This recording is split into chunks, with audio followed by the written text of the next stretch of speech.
Olá pessoal, tudo bem com vocês? Eu sou Rafaela Cionek, professora de Direito do Trabalho aqui do Aprova Concursos e juntos nós estamos iniciando aqui as nossas aulas a respeito de relação de trabalho e relação de emprego. No nosso tema de hoje, nós vamos ver os requisitos da relação de emprego e a distinção também que existe entre relação de trabalho e relação de emprego. Vamos começar então falando a respeito dessa distinção, o que é uma relação de trabalho e o que é uma relação de emprego. Se existe mesmo essa diferenciação.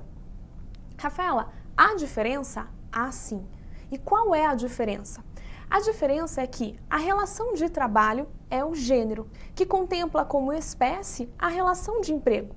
Se você fosse desenhar uma relação de trabalho e uma relação de emprego, o desenho seria da seguinte forma. Relação de trabalho aqui, e aqui dentro eu teria a relação de emprego. Esse círculo grande, super bem desenhado, constitui uma relação de trabalho. E essa bolinha pequenininha aqui dentro constitui a relação de emprego. Para que eu passe a constituir uma relação de emprego e passe então a ser protegida e regida pelas regras da CLT, eu tenho que trabalhar com a presença de todos os requisitos do artigo 3º da CLT. Porque a ausência de um dos requisitos aqui elencados faz com que eu tenha uma relação de trabalho e não uma relação de emprego. Isso quer dizer que toda relação de trabalho corresponde a uma relação de emprego? Sempre que eu estiver diante de uma relação de trabalho, eu vou estar diante de uma relação de emprego? Não. Porque eu posso ter uma relação de trabalho e não uma relação de emprego. Dentro da relação de trabalho, além do empregado, eu encontro o voluntário, eu encontro o estagiário, eu encontro o eventual, eu encontro o autônomo. Eu encontro diversos trabalhadores que nem sempre constituem uma relação de emprego. Agora, toda relação de emprego é uma relação de trabalho? Aí sim.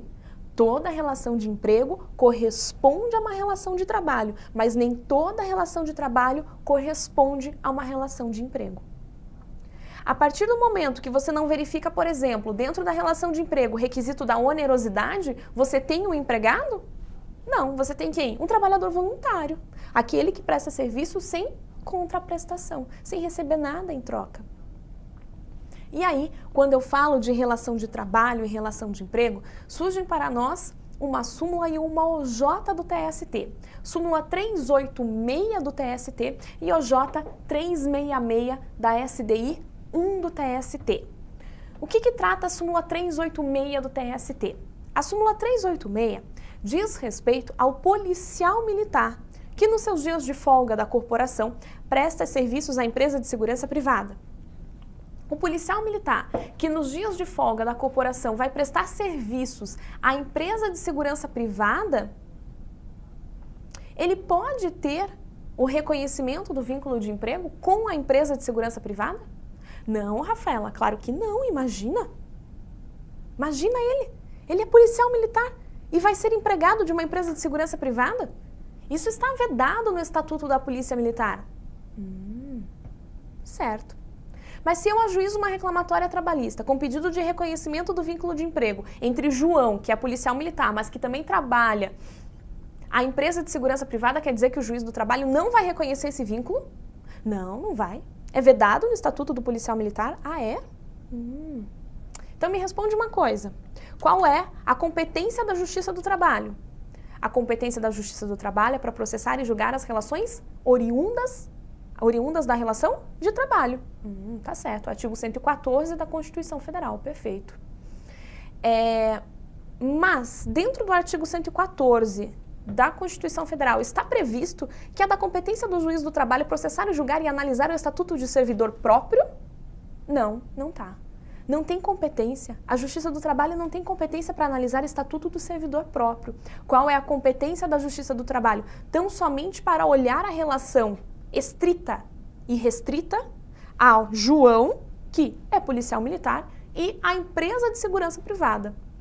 O juiz do trabalho tem competência para analisar o estatuto do policial militar? Não, ele nem sabe ler o estatuto. Não sabe. Quer dizer, então, que se João ingressa com reclamatória para o reconhecimento com a empresa de prestação de serviços de segurança privada e preenche todos os requisitos da relação de emprego, o juiz do trabalho vai reconhecer esse vínculo? Vai reconhecer esse vínculo, porque isso é da competência da Justiça do Trabalho, analisar uma relação de trabalho que tem por espécie a relação de emprego. Isso diz respeito à nossa competência. Aqui é direito do trabalho, lá é estatuto, é servidor, eu não tenho nada a ver com isso e nem quero encostar nessa matéria. Ok? Súmula 386 do TST. Se o policial militar presta serviços à empresa de segurança privada nos seus dias de folga, dias de licença da corporação e preenche os requisitos da relação de emprego, a Justiça do Trabalho declara o vínculo, a existência desse vínculo, independentemente da sanção prevista no Estatuto do Policial Militar. O que o juiz do trabalho vai fazer no máximo é oficiar a corporação para que ela, sim, tome as medidas cabíveis em relação a esse policial militar. Agora, a Justiça do Trabalho e muito menos o juiz do trabalho, eles não vão fazer nada. Ok? Olha lá a súmula 386 para você verificar. Preenchidos os requisitos do artigo 3º da CLT, é legítimo o reconhecimento da relação de emprego entre policial militar e empresa privada, independentemente do eventual cabimento de penalidade disciplinar prevista no Estatuto do Policial Militar. Como que você vai estabelecer aqui uma punição da qual você não tem competência para analisar? Não tem, não dá, ok? E ainda, a OJ 366 fala a respeito do contrato de estágio. O que acontece com o contrato de estágio? Onde está previsto a lei do escravo? Lá na Lei 10.788 de 2008. A lei do estagiário, gente, quem já camelou muito como estagiário? Rafaela, eu ainda camelo, porque eu estou na faculdade ainda. Não, eu já terminei, mas eu também lembro. Pessoal, eu também. Assim como vocês, eu passei por isso e passei sofrida como estagiário. Um dos meus estágios mais sofridos, sem sombra de dúvidas, foi na Justiça do Trabalho. E ainda assim, você gosta de direito do trabalho? Ainda assim. Eu era estagiária da vara de São José dos Pinhais, aqui do TRT da Nona. A época que eu era estagiária, só tinha a primeira e a segunda vara. Hoje nós temos 5 varas do trabalho lá em São José dos Pinhais. Só tinha 2 varas do trabalho. E eu recebia distribuição de processo como o servidor fosse. Eles simplesmente chegaram num nível de que eles viam que eu trabalhava, eles simplesmente começaram a colocar meu nome no sistema e distribuíam os processos como servidor. Eu trabalhava aos sábados para fazer certidão explicativa. E aí? Eu trabalhava como servidora? Gente, sim, de verdade, como servidora. Ninguém sabia, mas eu trabalhava como servidora. Houve desvirtuamento do contrato de estágio? Sem sombra de dúvidas, houve. E aí, se houve o desvirtuamento do contrato de estágio, eu posso pedir o reconhecimento do vínculo de emprego com o TRT da 9ª região? Não. Não, por quê? O que eu preciso para ingressar, para integrar os quadros da administração pública direta ou indireta? O que eu preciso? Artigo 37, inciso 2º da Constituição Federal. Prévia aprovação em concurso público. Eu consigo? Eu consigo entrar? Não consigo. Ainda que tenha ocorrido desvirtuamento do contrato de estágio, sim, ele não vai gerar o vínculo de emprego com a administração pública direta ou indireta. Vai gerar, no máximo, se o advogado requerer, os direitos previstos na súmula 363 do TST, que nós já vamos ver. Tá, então quer dizer que se eu presto estágio para administração pública direta ou indireta e ocorre o desvirtuamento desse contrato de estágio, eu não tenho direito ao reconhecimento do vínculo de emprego? Não. Mas se ocorrer o desvirtuamento do vínculo de emprego em uma empresa privada, em um escritório da advocacia, por exemplo, você foi contratado como estagiário, mas na verdade você era advogado. Na verdade você era um office boy de luxo, mas só te falaram isso. Nem te falaram isso, você só descobriu no dia que você começou a trabalhar. E aí você pede, depois que terminou seu contrato de estágio, você pode ingressar com reclamatória requerendo o vínculo de emprego? Pode. Com a empresa privada, sim. Agora, a administração pública direta ou indireta, não, por expressa vedação constitucional. Artigo 37, inciso 2º. Você precisa ser previamente aprovado em concurso público. Se o seu advogado for esperto nesse caso, ele vai pedir os benefícios da súmula 363 do TST. O que acontece? Essa contratação, esse ato de contratação sem prévia aprovação em concurso público, nos termos do parágrafo 2º do artigo 37 da Constituição, é um ato nulo, é um contrato nulo. E quando eu falo de contrato nulo, de nulidade, eu tenho que olhar para a súmula 363 do TST, que estabelece que diante de uma nulidade de um contrato de trabalho, o empregado passará a ter direito tão somente a saldo de salário e aos depósitos relativos do FGTS. Saldo de salário é dias trabalhado. É dia de trabalho. Trabalhou? Saldo de salário. Trabalhou? Saldo de salário. Rafaela, mas férias vencidas também é saldo de salário? Não, férias vencidas são férias vencidas. Saldo de salário é dia de trabalho. Cuidado para não confundir. O seu examinador já cobrou essa questão na prova. Férias vencidas, qualquer outra parcela vencida que não seja saldo de salário, ele não tem direito. Só vai ter direito a saldo de salário e aos depósitos relativos do FGTS. Olha lá o J366. Ainda que desvirtuada a finalidade do contrato de estágio, celebrado na vigência da Constituição Federal de 1988, é inviável o reconhecimento do vínculo empregatício com o ente da administração pública, direta ou indireta, por força do artigo 37, inciso 2º da Constituição Federal, bem como o deferimento de indenização pecuniária, exceto em relação às parcelas previstas na súmula 363 do TST, se requeridas. Se o seu advogado, então, foi esperto, macaco velho, ele vai pedir saldo de salário e os depósitos do FGTS. A súmula 363 trata dos efeitos do contrato de trabalho nulo.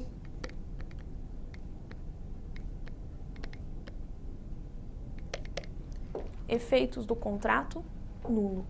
Ok, pessoal? Então, fica de olho na OJ 366 da SDI 1 do TST. Cuidado, contrato de estágio onde há o desvirtuamento, se firmado perante a administração pública direta ou indireta, há o reconhecimento, você tem possibilidade de reconhecer o vínculo de emprego? Não, não tenho possibilidade de reconhecer o vínculo de emprego. Ok? Qual é a diferença entre um trabalho proibido e um trabalho nulo? Quando eu falo de trabalho nulo, é aquele que é exercido contra a lei, que afronta a legislação. O que afronta a legislação? O que é um trabalho nulo, um trabalho ilícito? O trabalho ilícito é aquele que vai contra a lei. Por exemplo, o jogo do bicho. O jogo do bicho é uma contravenção penal. O trabalho aqui é ilícito.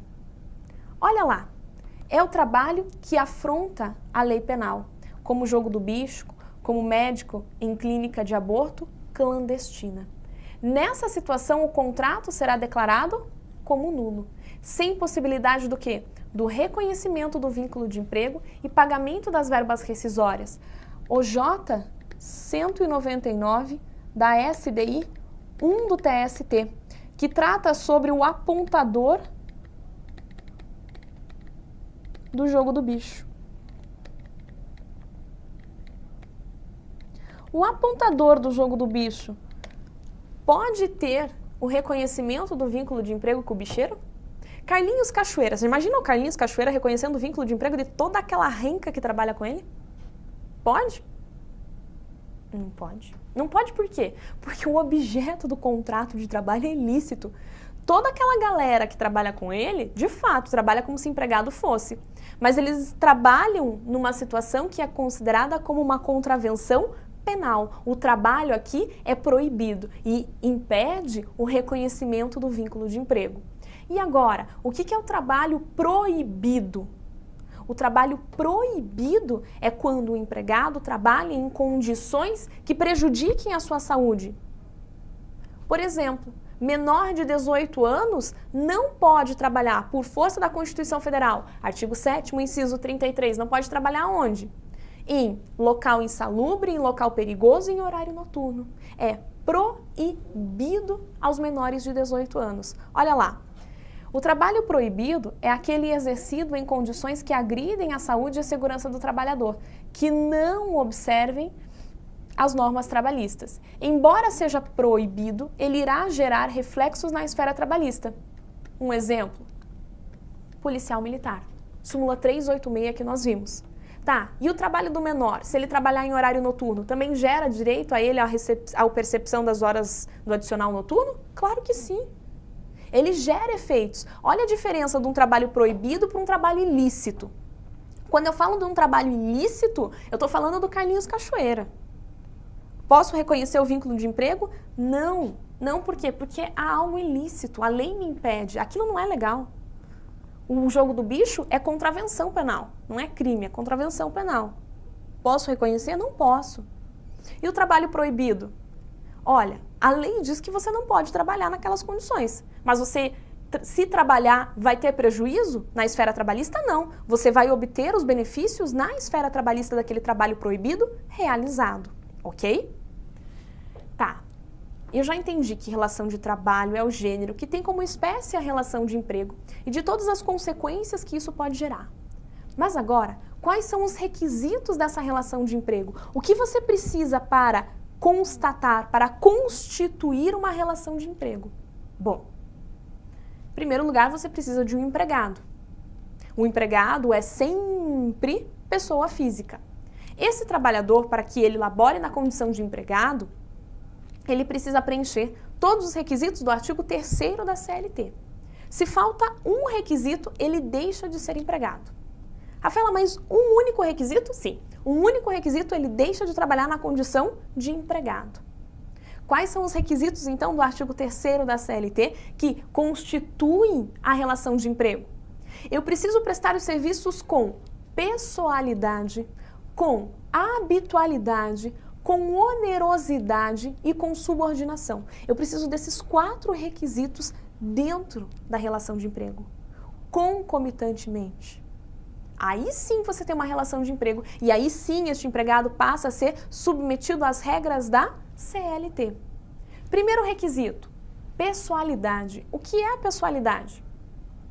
Pessoalidade quer dizer que eu não posso me fazer substituir por outra pessoa.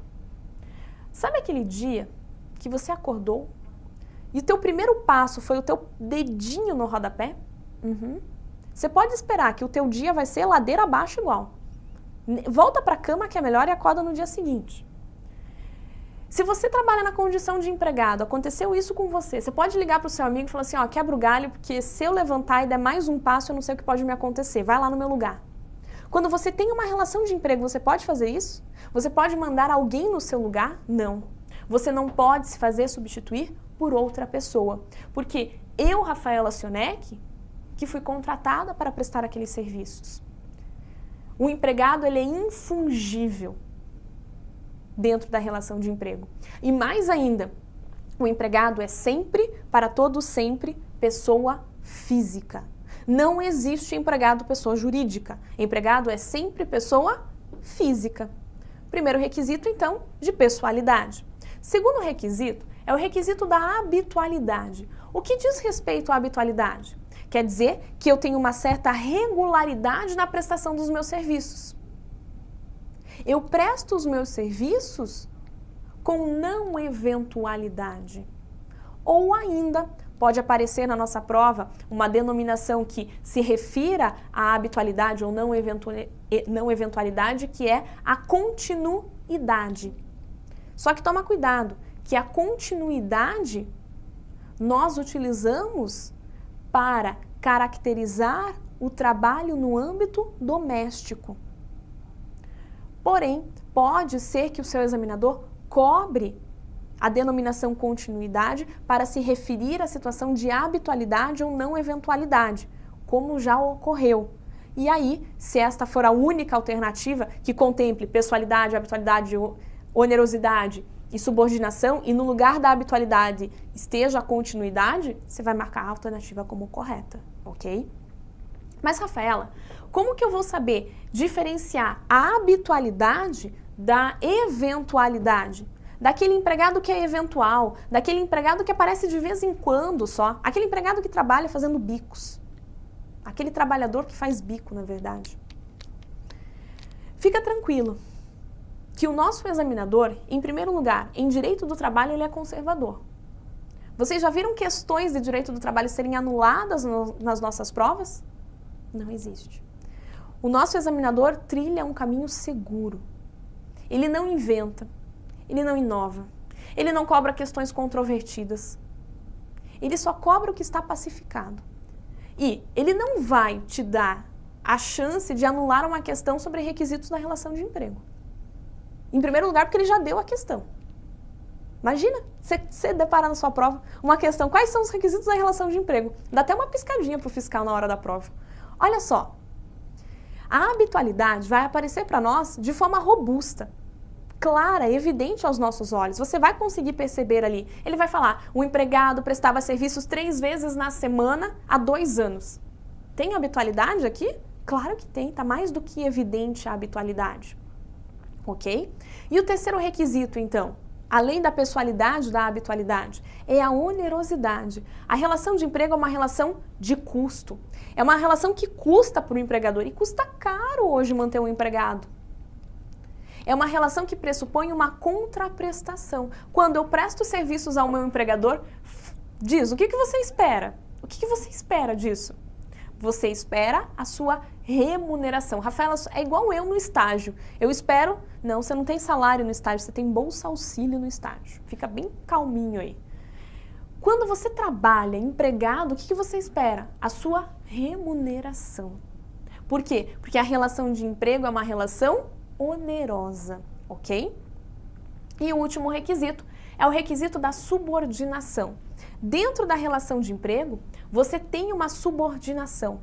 Mas de que ordem que é essa subordinação que existe dentro da relação de emprego?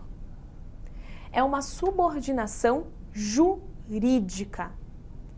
Por que jurídica? Eu tenho 3 teorias, na verdade, que tentam reconhecer a subordinação que existe dentro da relação de emprego. A primeira teoria fala que na relação de emprego eu tenho uma subordinação técnica. A segunda fala que a subordinação que existe é uma subordinação econômica. E a terceira é uma subordinação jurídica. Por que não vale nem a técnica e nem a econômica? Pela subordinação técnica, econômica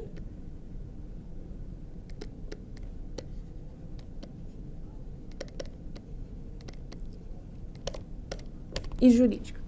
Pela subordinação técnica, o empregado seria submisso ao seu empregador em relação ao seu conhecimento sobre determinada matéria. Isso quer dizer, em outras palavras, de uma forma simplificada, que o empregado é sempre uma porta. Burro, burro, burro, burro, burro, sua porta. Eu sou empregador e eu detenho de conhecimento técnico superior que você. Aham. É assim que funciona? Imagina você, empregador, resolveu abrir uma empresa e comprou um maquinário super especial na sua empresa. Você não sabe nem um botão que liga. Você mesmo vai mexer naquele maquinário que custou a tua vida inteira? Não. O que você vai contratar? Você vai contratar um operador de máquinas. Aquele operador de máquinas não tem um conhecimento técnico suficiente para operar aquela máquina? E não tem um conhecimento técnico suficiente maior que você, empregador? É evidente. É claro que tem. Em razão dessa situação, a subordinação técnica consegue explicar a subordinação que existe dentro da relação de emprego? Não, não consegue. E a subordinação econômica? Demanda que, para figurar na condição de empregado, você sempre deve deter de um capital econômico inferior que o seu empregador. Isso quer dizer que o empregado carrega pedra. O empregado é pobre, pobre, pobre, pobre, de marré, marré, marré. Vale isso? Para eu ser empregado tem que ser sempre pobre, marré, marré, marré, carregando pedra? Não. Posso deter um capital econômico maior que o meu empregador e ainda assim ter que respeitá-lo? Sim, porque não é isso que define a subordinação dentro de uma relação de emprego. E a subordinação jurídica? A subordinação jurídica demanda que eu sou subordinada a ordens do meu empregador. Não é isso que existe dentro da relação de emprego? Uma situação de respeito, no qual eu tenho que simplesmente abaixar a cabeça e cumprir as ordens dadas pelo meu empregador? Claro que sim. Por isso que a teoria da subordinação jurídica é a teoria mais aceita para identificar a subordinação que existe dentro da relação de emprego. As outras não se sustentam. Então, para que eu tenha uma relação de emprego, para que eu figure na condição de empregado, para que eu seja protegido pela CLT, eu preciso prestar os serviços com todos os requisitos do artigo 3º da CLT. Eu preciso trabalhar com pessoalidade, com habitualidade, com onerosidade e com subordinação jurídica. Só toma cuidado que há alguns elementos que não são essenciais para a constituição, para a caracterização da relação de emprego. Eles parecem elementos essenciais, mas eles não são. Cuidado que o seu examinador vai te induzir ao erro aqui. Preciso de exclusividade para trabalhar na condição de empregado? Isso quer dizer, eu só vou ser empregada se eu prestar serviços àquele empregador? Eu não posso ter mais de um vínculo de emprego, então? Posso. E ainda assim eu vou ser empregada? Sim, ainda assim eu vou trabalhar na condição de empregada. Então, a exclusividade, ela não é um requisito, um elemento essencial para a caracterização da relação de emprego. Eu posso ter 2 anotações na minha carteira de trabalho e possuir 2 empregos? Sim, eu posso. Segundo elemento que também não é essencial para a constituição da relação de emprego, o local da prestação dos serviços. Artigo 6º da CLT.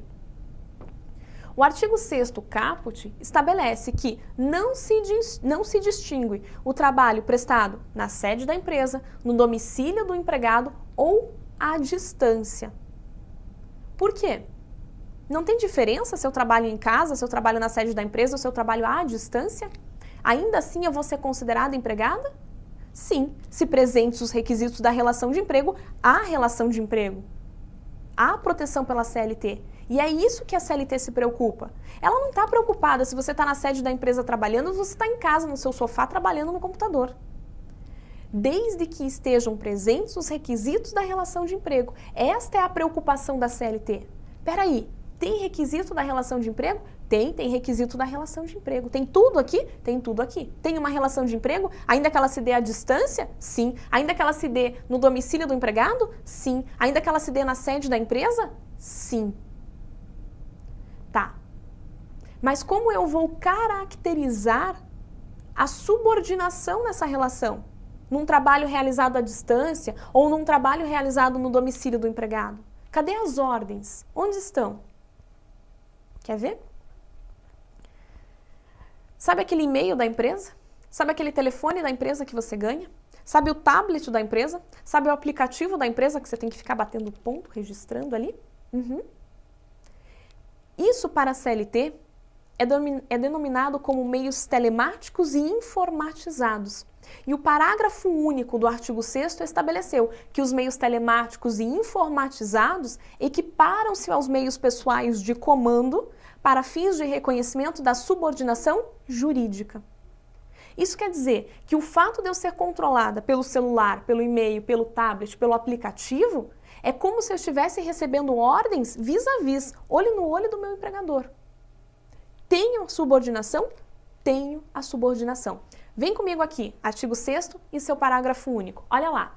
Não se distingue entre o trabalho realizado no estabelecimento do empregador, o executado no domicílio do empregado e o realizado à distância, desde que estejam caracterizados os pressupostos da relação de emprego. Parágrafo único. Os meios telemáticos e informatizados de comando, controle e supervisão se equiparam para fins de subordinação jurídica aos meios pessoais e diretos de comando, controle e supervisão do trabalho alheio. Então, ainda assim, eu vou ter a caracterização da subordinação dentro da relação de emprego? Sim, eu vou ter a caracterização da subordinação dentro da relação de emprego. Ok, pessoal? Com isso, então, nós fechamos o nosso tema aqui falando sobre relação de trabalho e relação de emprego, os requisitos e as distinções existentes entre relação de trabalho e relação de emprego. Espero vocês. Até mais!